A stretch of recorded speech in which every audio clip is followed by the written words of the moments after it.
Should we bring back dog licences? This is after the RSPCA revealed cruelty to dogs has increased for the third year in a row. There were 10,000 more reports last year than in 2020. So should just anyone be allowed to own a dog? Get your calls in now, 0207 862 2222.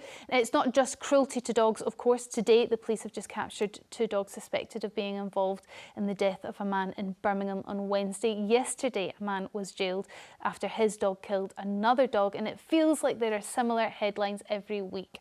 Reem, what do you make of this?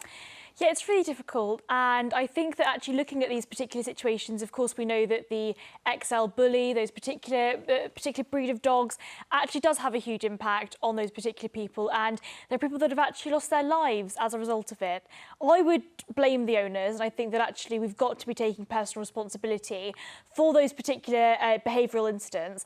However, I think that licensing is totally the wrong way of looking at it. Effectively, what it would do is act as a barrier for many, many people across the country that might not be able to actually afford to get those licences, or indeed might not be as well educated or indeed as articulate in order to actually get those licences in the first place. I don't think those people should be barred from having animals, and I think that animals for many people act as a source of comfort, and they shouldn't be restricted from having it. But we do try and hold owners to account when their dogs go rogue, or indeed if they are being cruel to their dog, and yet these numbers are still going up. So how on earth do we sort this problem out? I think there's 2 issues at play here. One, I suspect that the steep rise in cruelty or inappropriate behaviour towards the canine fraternity is because there was a leap in dog ownership during the pandemic. It was like all my friends who decided to move out of the city, I'm like, you'll regret that. So don't Ditto we... all those who decided they wanted a doggy walk. Exactly. You'll regret that. But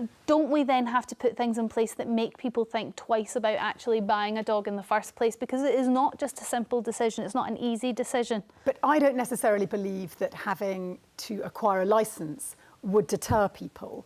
We used to have a licensing process in Britain in the 1980s. It was canned in 1987. It was canned in 87, and I grew up in a household, so my dad was a factor. There you go, that's what it used to look like. Yeah.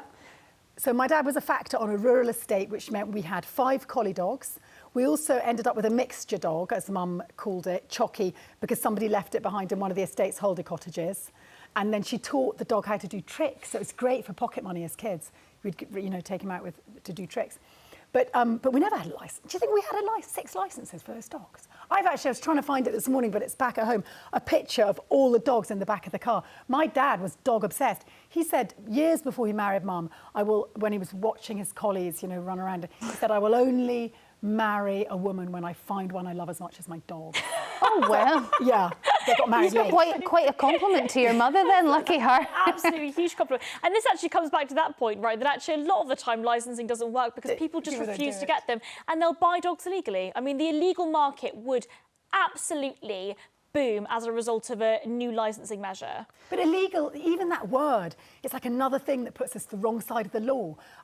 Dogs get pregnant unless you get them spayed, and then you give a little pup to a friend, especially if you live in a rural community. Yeah, but then shouldn't we make it that friend has to take responsibility to get the dog chipped? They do anyway, and then get a licence and get it registered and do all the things that it has to do. I mean, you don't just give a dog to a friend and then they just keep it and don't do anything with it. You have to care for it. Hang on a minute, Storm. You are a proud dog owner. I am. Sometimes I wonder if you love your dog more than your spouse. The same. Okay, good to know. You had that dog chipped. Yes. If you then had to get the dog licensed, apparently it would cost around some 12, 15 quid. But what difference would it actually make, the licence? Nobody's going to be able to judge whether you treat the dog well or not because you've got a licence. I do wonder that as well, and actually maybe to answer some of those questions, let me now bring in Mr Loophole. This is Nick Freeman, friend of the show and lawyer and campaigner for dog welfare. Now, Nick, you're very pro-dog licences. Can you explain to Tessa and actually all of us what the difference between a licence and what we have to do already, which is tag our dogs, would be? Good morning, Storm. At the moment, the licensing went out in 1987, but it is still law for you to microchip your dog. That became law in fact, 2016. And I have to tell you that there are literally hundreds of thousands of dogs at the moment that are not microchipped. And there, for your information, about 15,000 Bully XLs that are illegal in possession without exemption certificates. So I think whatever we do with the law, unless we have a means of enforcing it, we're really wasting our time. That the cruelty figures are horrific. I mean, you know, we're a dog-loving nation, and the idea that these figures are rising and not being detected, and the prosecutions are in fact falling, is something that really needs to be addressed. And my view is an overhaul completely of the Dangerous Dogs Act. And what I would do as part of that will be to bring in licensing. And I know that I think it was Team that said, you know, some people can't afford it. Well, if you can't afford it, you can't afford a dog. The costs are about, in Ireland, the dog for a license fee is about £12.50. And having a dog is really expensive, not only in terms of food, but veterinary care, et cetera, et cetera. And I think, as Tessa said, you know, during COVID, during lockdown, everyone had these dogs. And some people have had dogs with no experience, don't know how to deal with them, don't know how to look after them, and they don't really know what they're letting themselves in for.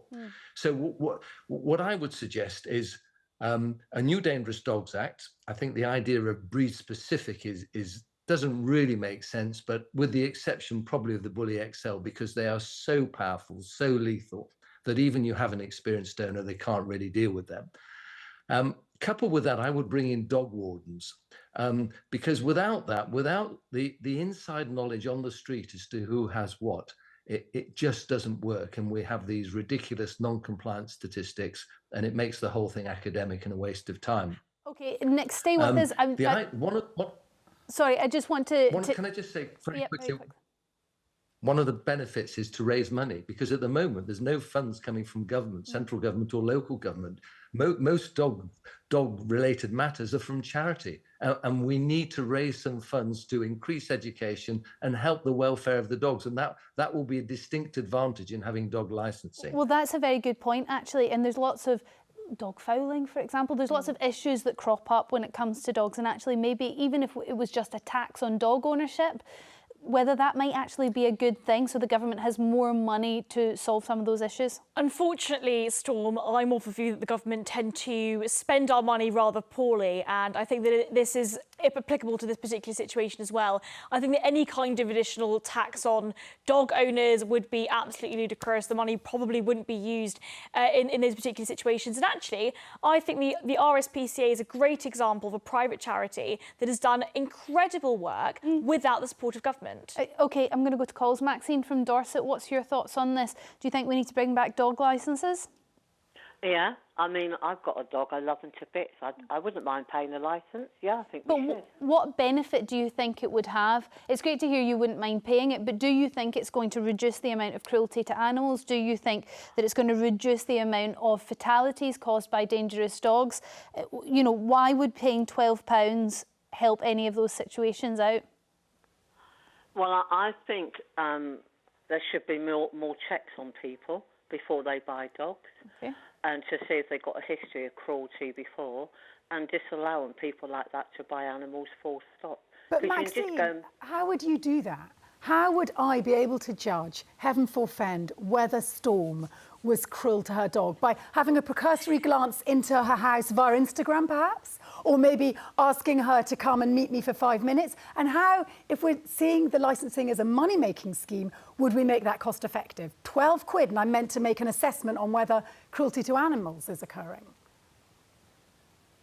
Maxine? I don't know. It is very difficult, because actually what you're saying is a fairly good idea, that before somebody gets a dog, there is some sort of organisation that has the money and the resources to assess your financial state, to make sure that you can look after the dog, to assess your home situation, to make sure that you have the right space for the dog, to make sure you're getting the right dog that suits your lifestyle. All of these things would be incredible. The problem is, who's going to fit the bill for that? I don't know, but said, I mean, I think bringing in a licence is a good idea. I said, I wouldn't, £12 is nothing really. But I think the problem is to make it worth doing, I mean, you'd have to crank up the cost of the licence to be able to have a proper examination of the welfare conditions. You'd have to make the licence, say, £100, and that would become exclusive. Yeah. Maxine, thank you very much for your call, though. Annette from Whitburn, what's your view?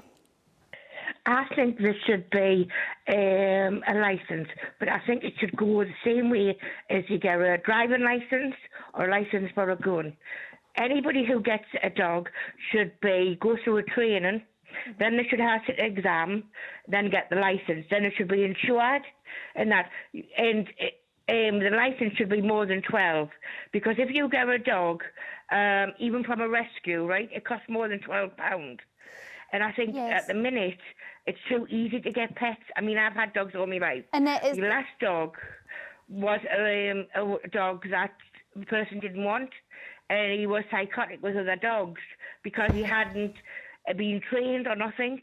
Yeah. I mean, I had him for 11 years. And I think, Annette, that's probably what we're facing now, is people have got dogs in lockdown. They haven't socialised them, as it would appear that you inherited a dog that hadn't been socialised, and that does cause some serious issues. I think the problem with the idea of having people almost trained before getting a dog and going through a sort of process is the expense of that. Who's going to pay for that? And actually, I think that most people will then argue that the taxpayer should then pay for that, the government should then step in and pay for that, and I think that that's, again, a huge misspend of our taxpayer money. I also think, in addition to that, all of these sort of training programmes, these tests, act as a barrier to entry for so many people. There are so many people that are lonely, that are going to be less well educated, they're not going to be as able to perform as well on tests, but can look after dogs really, really well. Yeah. And so I think it's really difficult to design those kind of tests in a way that ensures that those particular people are not being left behind.